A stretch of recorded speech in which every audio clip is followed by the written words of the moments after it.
The immaculate grounds of Hopetown Special School are a tribute to its 30 pupils. Hands-on farming and horticultural studies are just a few of the skills that are helping teenagers with developmental and emotional disabilities integrate into the community. But back-breaking digging became a thing of the past when the $19,000 tractor was handed over.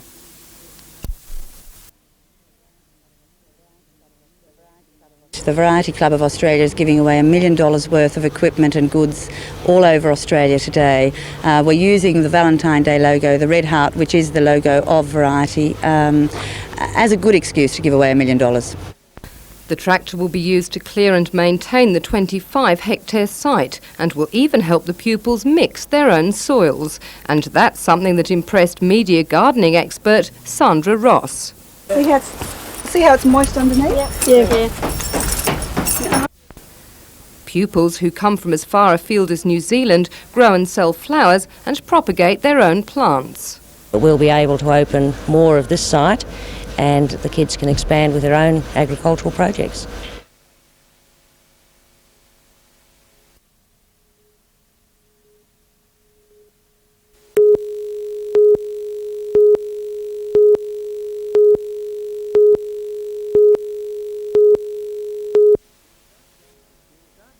It started out as a dare. A toss of a coin decided who'd go in with the Lions first.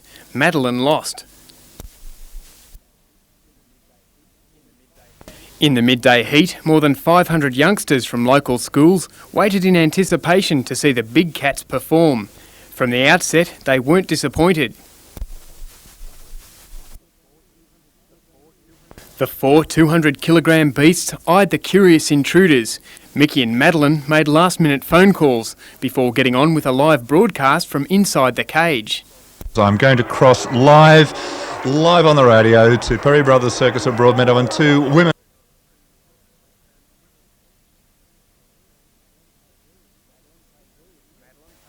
Madeline paid her respects and left the way clear for Mickey. Lion trainer Albie Perry kept a watchful eye on his charges. Flushed with courage, the announcers wanted to share their adventure. We're off beds for life, aren't we? Never. I'll never do it on air again, Madam. Thanks. God, you're brave. It was really scary. Andrew, it's your turn. You know you've got to do it. Andrew Lobb, ladies and gentlemen, news reporter for Channel 3. It's a heart-stopping sensation to step into a lion's cage. But I was just as happy to leave it to the tamer Albie and the Perry family. Andrew Lobb, back in one piece for NBN News.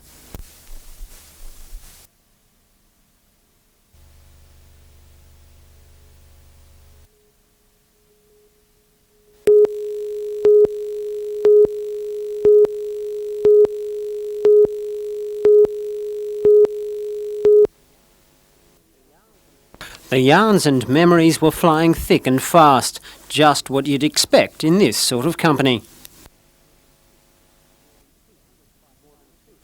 More than 200 fighter pilots attended the reunion at the Williamtown base, most veterans from the World War II and Korean campaigns. For some, like Wing Commander Dick Creswell, a face-to-face confrontation with a Russian-built MiG brought a flood of harrowing memories. Always above us. They jumped us a few times. Had a few frights. What, they just had the technological edge on you? No, they had the height advantage. Where we could fly up to about 35,000 feet as a formation, they were at 50 to 55,000 feet above us, and they used to dive out of sun. World War II veteran Bob Gibbs got a hands-on look at the state-of-the-art F-18 Hornet. He reckons it would have been just the thing for those missions over North Africa. Well, with this modern equipment, even I could probably drop a bomb accurately. I was always very rarely able to hit when I dive bombs with kitty hawks, very rarely able to get within 50 or 100 yards of the thing I aimed at. And for the young Top Guns of the base, it was like one big history class. It's good to talk to the guys because they can put it into our terms, bring it out to a realistic version. I mean, normally the only feelings you get about it, experiences would be from books, but if you actually got it from the word of mouth, so obviously that's a lot better. Bruce Mackenzie, NBN News.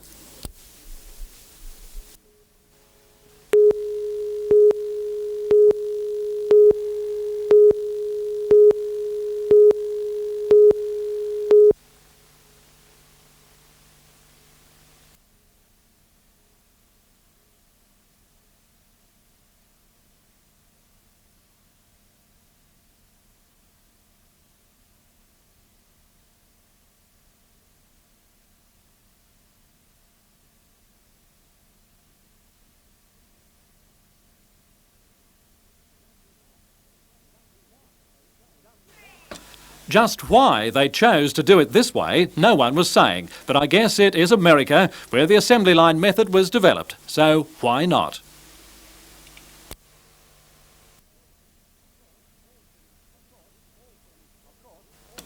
Of course, all things necessary for the wedding breakfast were on hand, and what a wonderful way to start a life of sharing and caring for each other.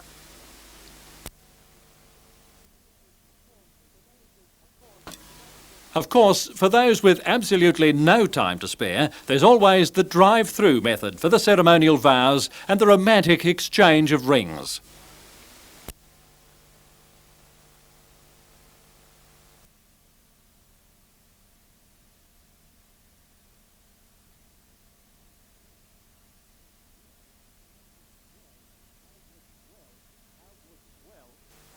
Well, how would you feel?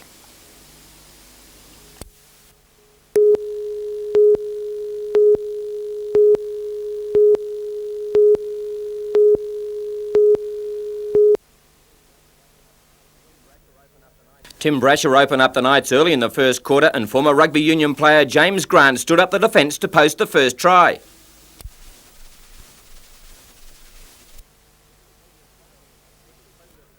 There was plenty of fire in the match with big hits the order of the day. But after a melee broke out just before half-time, Tony Kemp and Paul Sirenan were sent to the sin bin. And then the unthinkable on the resumption.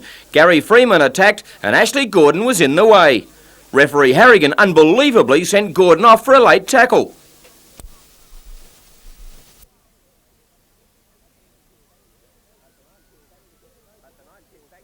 But the Knights hit back to get closer just before three-quarter time, and it was Sam Stewart and Jeff Doyle who combined. A full report of the match in our news at 6 tonight.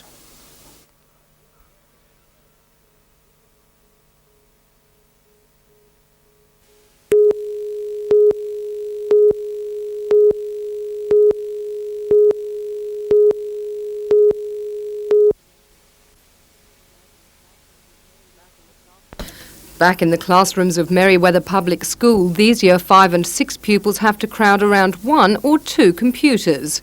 But at the university's new computing teaching building, it's a different story. Today was the start of a new scheme to link pupils from a disadvantaged school with high-tech computer equipment, and it looks like being a winning program. Most importantly is to see that computers are a tool to make computer literacy a long-term program for our school, and the kids can actually see different types of programs and be aware of that computers on a large scale at a university. The computer lab's been fantastic this morning with the children, they just didn't want to leave. Nor did University Vice-Chancellor Professor Keith Morgan, who found the hands-on approach irresistible. Around 60 students will take to the keyboards for 2 days this week and again later this year when the computer laboratory is again free. And it looks as though the pilot scheme could spread. Well, I think it's an initiative that's came from a school that's involved parents, students and staff and our support team. And I think it's in lots of learning areas, it's definitely a resource that should be used. While the children were preparing for their future in a high-tech business world, corporate leaders were being invited to return to the classroom. A special diploma course for company directors is currently being rewritten following the introduction of new corporation law last month. The course aims to highlight some business pitfalls. Being a company director today can be personally very dangerous. People are going to jail, people are losing their houses for debts incurred by the company. And for the first time in many years, individual directors, whether it be a director of the local kindergarten, a director of the local business, directors of hospitals, are aware of their huge personal liabilities, and they want to find out where they stand and how they can help protect themselves.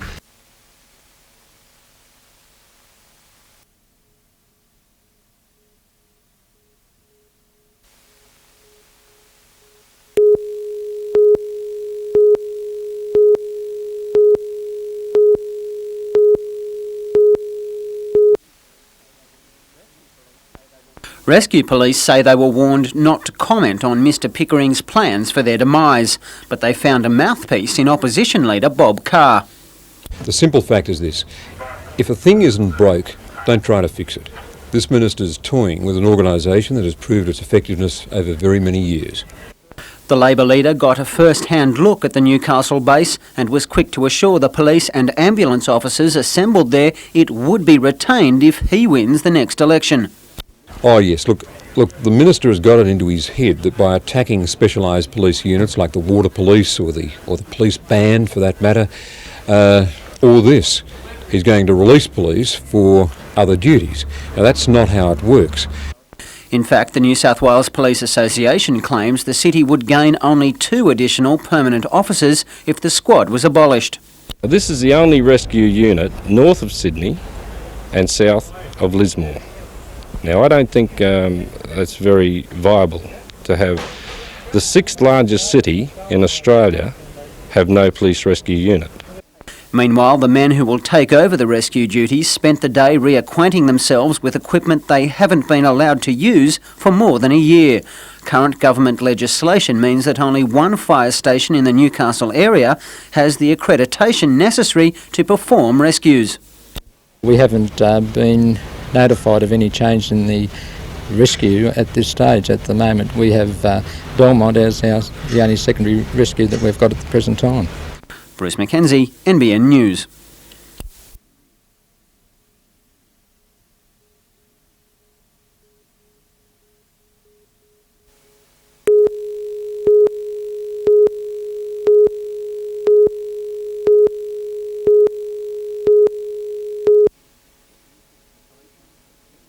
Police Minister Ted Pickering is determined to see the Newcastle Police Rescue Base closed within 2 years.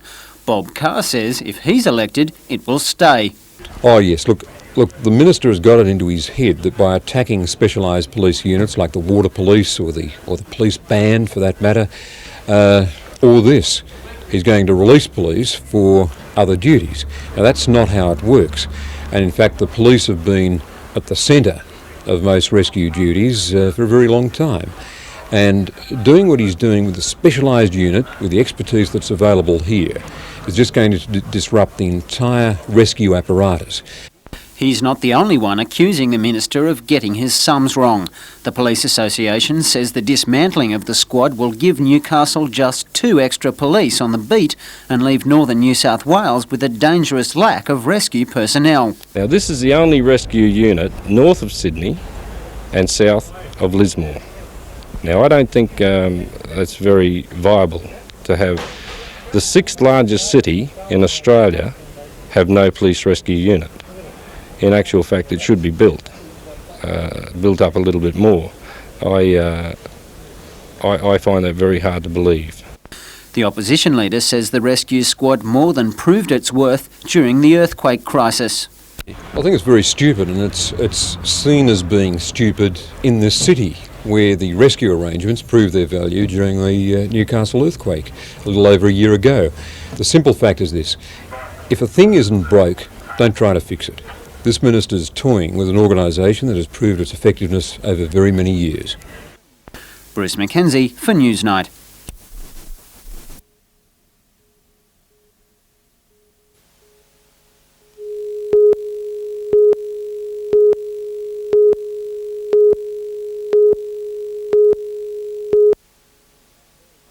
Well, in the end, I hitchhiked, and I found a very, very helpful Newcastle citizen who took pity on me standing on the side of the road with my briefcase, and she brought me right to Town Hall, and she was very, very kind.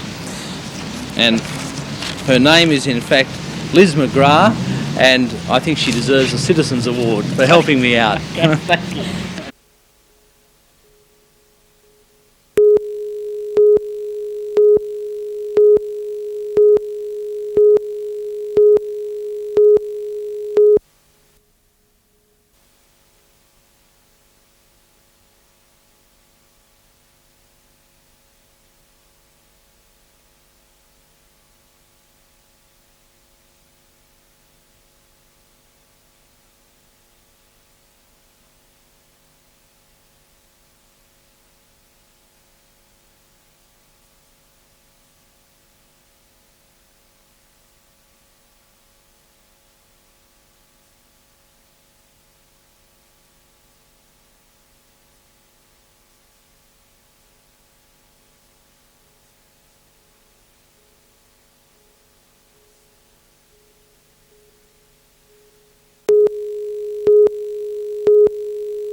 It was anything but a light training run for the Falcons at the Broadmeadows Stadium today.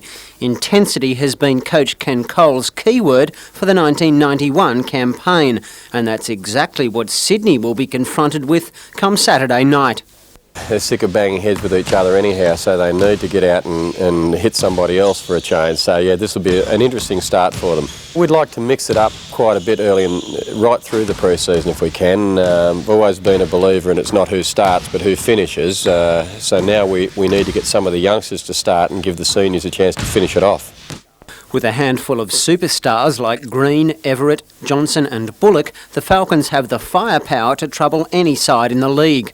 But Cole has pinpointed the improvement shown by his youngsters during a comprehensive off-season program as the path to a playoff spot. We'll have played another full year virtually between seasons, so we think we've made a lot of improvement and we want to be a legitimate top 4 candidate. The Falcons have a hectic pre-season roster which will include games against the powerful Brisbane and Illawarra sides in the upcoming weeks.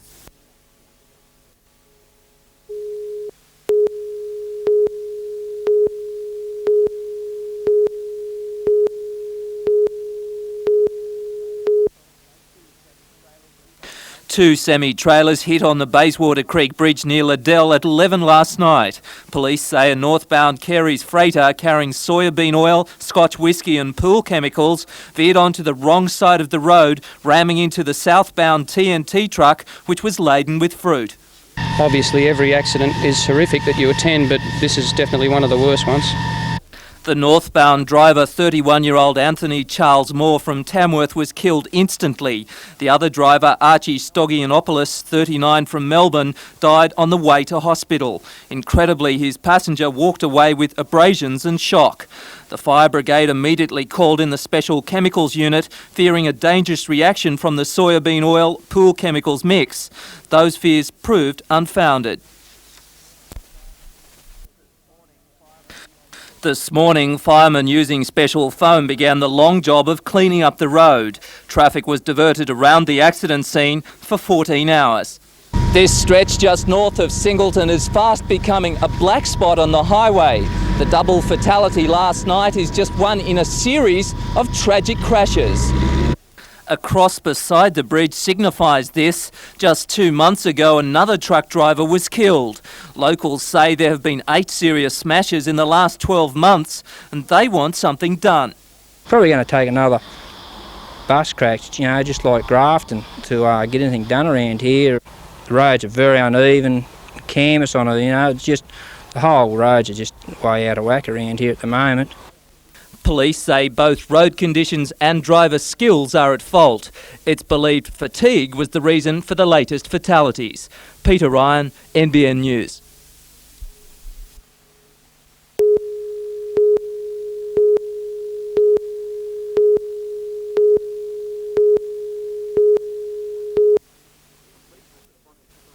The completion of the sponsorship arrangement between the Newcastle Harness Racing Club and NBN ends months of negotiations which will see harness racing in the Hunter Valley take another leap forward as far as promotion is concerned. Local sport is very important to us, and having been involved with this brand new venture, unlike rugby league and basketball, has always been here, this was brand new to Newcastle, and having been involved from the very start, we are most excited about what's going to happen in the future. Along with the 3-year marriage, NBN will also sponsor the Newcastle International Paceway Horse of the Year competition, and in October the club will conduct a week of racing, beginning with the Foster's Mile on October the 12th and culminating with the NBN Newcastle Cup on the 19th. It's hard for President Dick McLean to stop smiling. It's probably the best news we could have gotten. We've been waiting for it for a while, but now it's happened. We're delighted. One thing that is pleasing to the club is the outstanding support of the Sydney harness racing fraternity, as well as the local support. I think the thing is, Mike, where people have got nice horses, horses that can really run some time, this is the only venue in the state where they can run that time, and they'll bring horses up here if they possibly can.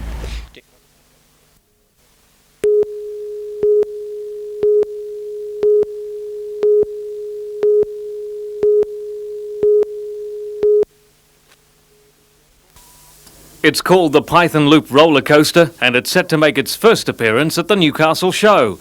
More than 17 metres high, it features a full, terrifying loop which can leave your heart in your mouth. Although it's portable, it takes 12 men 10 days to construct the ride, made of 120 tonnes of steel. The whole structure is anchored to the ground by water ballast, like this swimming pool. Made in Italy, this ride cost the Durkin family more than $1 million and is shipped around Australia's major shows in containers. 3 trains of 12 people complete the ride in just 90 seconds. That'll cost you $3.50 when the show opens next Wednesday.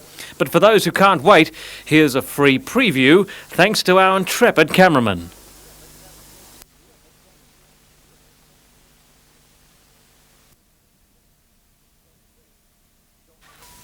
John Church, NBN News.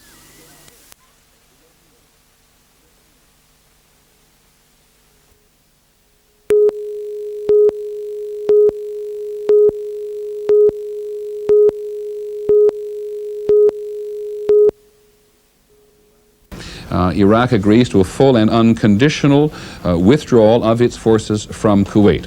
The withdrawal of forces will begin on the second day after the cessation of hostilities, in other words, after a ceasefire. 3, because remember this is an important one, we'll come back to it, there will be a fixed time for the withdrawal. The Bush administration has been asking it be a very short period of time, which is a point of contention. 4, after 2/3 of Iraqi forces are out, economic sanctions, those are all the economic sanctions imposed by the United Nations against Iraq up to and including the beginning of the war will cease. Number 5, after the end of the withdrawal of Iraqi forces from Kuwait, all UN resolutions would be declared null and void. The Iraqis making the point that the causes for those resolutions of the Security Council then ceasing to exist. Again, another controversial point of view as far as the Bush administration is concerned. All POWs, prisoners of war, to be released after the ceasefire. Number 7, the withdrawal to be monitored by uninvolved nations, supervised by the United Nations, that is to say nations which are not members of the international coalition, i.e. directly involved in the hostilities. And the last point, which we didn't put up there, the work on the determining the details and the specifications to continue. Now, these points were put forward in Moscow just a short while ago. Our Moscow Bureau Chief, Jim Laurie, is still standing by there. Jim, can you add anything to this in terms of mood, what anybody's been saying after they walked out of the halls? Well, after the news conference, Vitaly Ignatyenko perhaps said the obvious, that the Soviets had received a positive response to their initiative. And people here are now calling this a triumph for Mr. Gorbachev and his special envoy to Baghdad, Yevgeny Primakov. He's the man that went down there and discussed all of this with Saddam Hussein and went through the meetings with Tariq Aziz. The last point that you mentioned is also worth underscoring, because the Soviets for a long time have been saying that this crisis must be solved within the UN, and the details, it's our understanding here, will be discussed at the UN Security Council. The Soviets will throw it into that body again, and they have the veto power, of course, in that body. That was made, the Soviet experts that I talked to here were rather pessimistic, particularly after they had heard the speech of Saddam Hussein on the radio, which indicated to them a continuation of the war. They were quite surprised that this plan emerged as it did. So there's a very positive thinking here tonight. I wonder whether or not some of that public pessimism was not intended to put further pressure on the Iraqis. That is entirely possible. The foreign minister, Mr. Bismarck,